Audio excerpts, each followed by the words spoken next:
नित्यानंद राय से जुड़ी बड़ी खबर आ रही है। आतंकवाद वाले बयान पर जब उनसे सवाल पूछा गया तो उन्होंने चुप्पी साध ली, कोई बयान नहीं दिया और आगे बढ़ गए। नित्यानंद राय ने जो बयान दिया था कि अगर बिहार में कश्मीर का आतंकवाद आ जाएगा, और ये कहा जा रहा है कि बीजेपी कश्मीर के आतंकवाद का डर दिखाकर बिहार चुनाव जीतना चाहती है। नमस्कार सर। तेजस्वी यादव ने बोला है कि मुद्दे को क्यों नहीं बात करते आपके कश्मीर वाले बयान पे।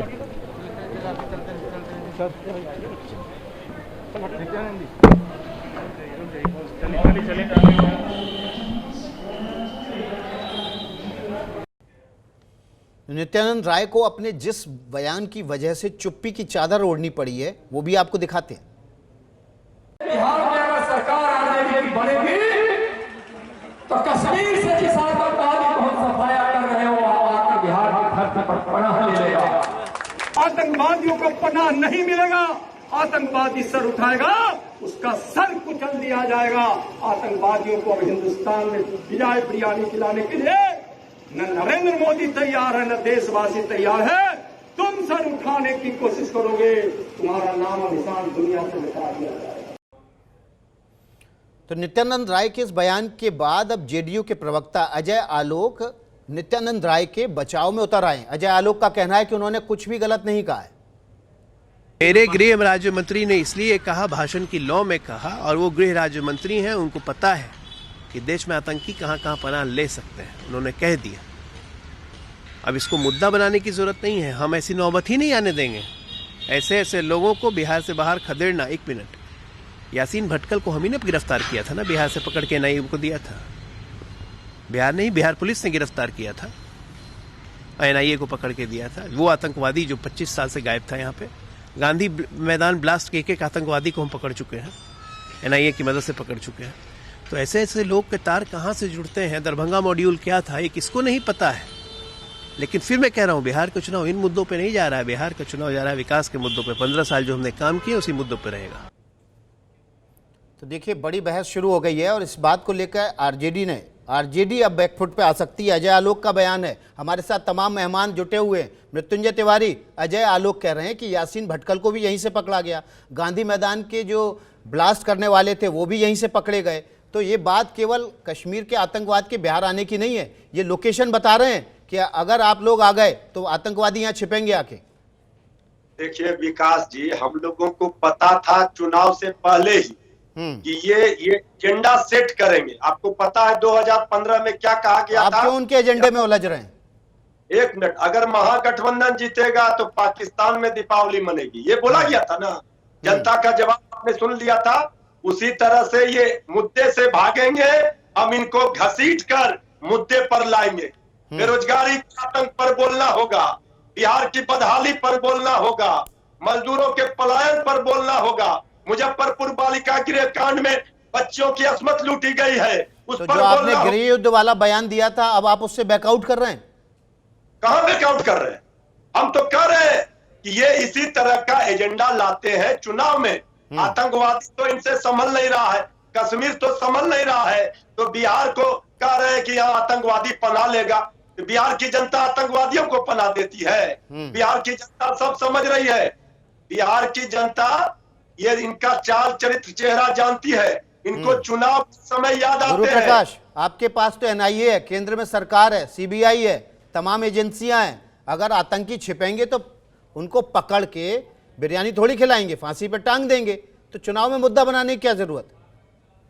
देखिए, एक ये बयान आया है, इस पे आप लोग केंद्रित कर रहे हैं अपनी सारी शक्तियां। इससे पहले तमाम बयान बिहार के मुख्यमंत्री नीतीश कुमार जी ने अपना रिपोर्ट कार्ड पेश किया है।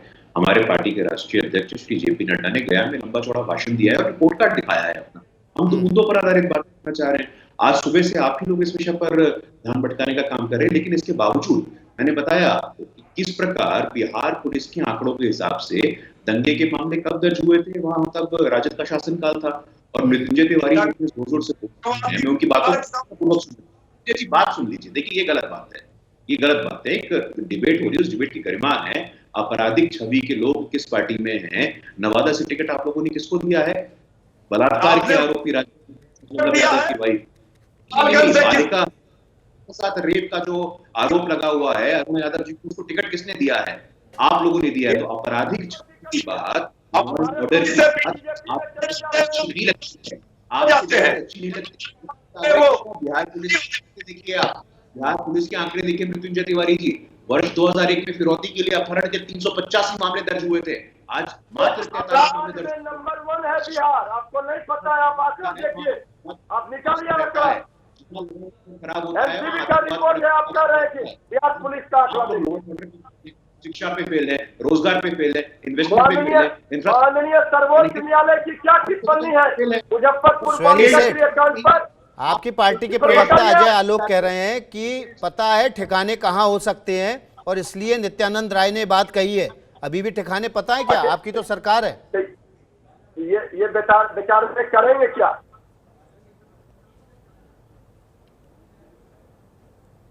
मामला था, आज देखिए मात्र कुछ है, आतंकवाद का मामला था, मृत्युंजय तिवारी जी सपोर्ट में थे यूपीए गवर्नमेंट की, यूपीए गवर्नमेंट में खाका भी निकालू मैं, 2008 का मामला हमारा संपर्क नहीं हो रहा है। एके वाजपेयी का रुख कर लेते हैं। अरे अब तो वाजपेयी जी ठिकाने पता है, अजय आलोक कह रहे हैं उनको पता है कि बिहार में आके छिप सकते हैं आतंकी, इसलिए बात कही नित्यानंद राय ने जी। में से 16 जिले जो हैं वो माओवादी आतंकवाद से प्रभावित हैं। क्या करा इस सरकार ने, या क्या करा था पहले लालू की सरकार ने? है इनके पास जवाब कोई? तो मेरा कहना यह है कि ये बीजेपी जो सेंटर में नीतियां बनाती है वो उनके बेस पे उनको अंदेशा है, उनके पास रिपोर्ट रहती है, और कंट्रोल जीरो टॉलरेंस किसकी है? बीजेपी की है। देखिए, हम इसीलिए इस बात को बार बार कह रहे हैं कि जो मौजूदा सरकार है उसको बदलना होगा, और जो पुरानी सरकार थी लालू की उसमें क्या क्या हुआ है वो भी जनता ने भुगता हुआ है। तो आतंकवाद की समस्या अगर यहाँ पे लॉ एंड ऑर्डर प्रॉपर नहीं चलेगा तो कैसे सुलझेगी? तो मृत्युंजय जी, आपके ऊपर आरोप लग रहे हैं कि आपकी सरकार आती है, लॉ एंड ऑर्डर अच्छा नहीं होता, और यासीन भटकल जैसे आतंकी 25 साल बाद पकड़े जाते हैं, आपकी सरकार पनाह देती है आतंकियों को। देखिए विकास जी, आप लोग इस बात के गवाह हैं। धारणा बना करके बदनाम करके हम लोगों की सरकार तो चली गई, जनता ने हमें सजा दिया, लेकिन इनका 15 साल का लॉ एंड ऑर्डर देख लीजिए। अभी 2 दिन पहले ही बक्सर में क्या हुआ है, महिलाओं के साथ दुष्कर्म हुआ है, उसके 1 दिन पहले क्या हुआ है, मुजफ्फरपुर बालिका गृह कांड पर हम नहीं कह रहे हैं, सर्वोच्च न्यायालय की टिप्पणी है कि सरकार के संरक्षण में हुआ है, और उनका जिसका नाम आ रहा था उनको में जो हमसे दल के चले जाते हैं, हमारे दल के, वो संत हरिश्चंद्र हो जाते हैं, और जैसे हमारे पास रहते हैं आरजेडी में, वो अपराधी और भ्रष्टाचारी होते हैं। बिहार की जनता सब देख रही है, और मैं बता देना चाहता हूं 10 नवंबर को इनका अंत होगा।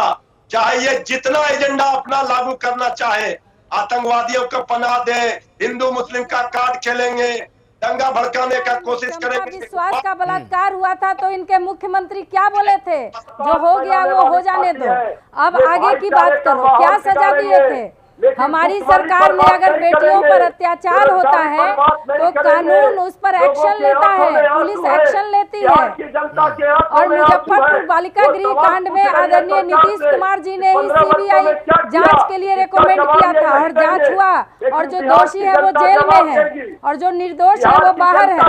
इस बात की जानकारी उन्हें दे दीजिए मृत्युंजय जी को। चिल्ला चिल्ला के बोलने से नहीं होता है। एके वाजपेयी सभी हमारे साथ बने रहेंगे। कश्मीर में आतंक का डर दिखाकर जीतेगा क्या बिहार, इस खबर पर हम लगातार बने हुए, हमारे साथ तमाम मेहमान जुटे हुए हैं। सीधे बात करते हैं गुरु प्रकाश से।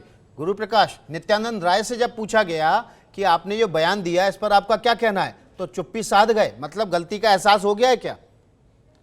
नहीं, देखिए ऐसा कतई नहीं है, और जहां तक हमारी पार्टी की बात है तो भाजपा का आतंकवाद पर कोई समझौता नहीं है, इसलिए गृह मंत्री यदि कुछ बोल रहे हैं तो सोच समझ कर ही बोल रहे हैं। विपक्ष के पास कोई मुद्दा नहीं है, इसलिए वो इस मुद्दे को चुनाव में भजाना चाहता है। हम लोग तो बार बार कह रहे हैं, हमारे लिए इस चुनाव का नारा है जन जन की पुकार, आत्मनिर्भर बिहार। वहीं विपक्ष का नारा है तेज रफ्तार तेजस्वी सरकार। हम लोग जहां बिहार की बात कर रहे हैं, बिहारियों की बात कर रहे हैं, एक विचार की बात कर रहे हैं, प्रगतिशील बिहार की बात कर रहे हैं, वहीं दूसरी तरफ जो विपक्ष जिसके पास किसी प्रकार की कोई काल्पनिक क्षमता ही नहीं है, वो एक व्यक्ति पर केंद्रित चुनाव करना चाहता है। ये साफ हो जाएगा 10 नवंबर को, जिस प्रकार 2019 के लोकसभा चुनाव में 0 सांसद दिए थे बिहार के लोगों ने राष्ट्रीय जनता दल को, महागठबंधन को। इस बार भी आप देखेंगे कि 10 नवंबर को 2/3 बहुमत से एनडीए की सरकार बनेगी और दोबारा प्रदेश के मुख्यमंत्री श्री नीतीश कुमार होंगे।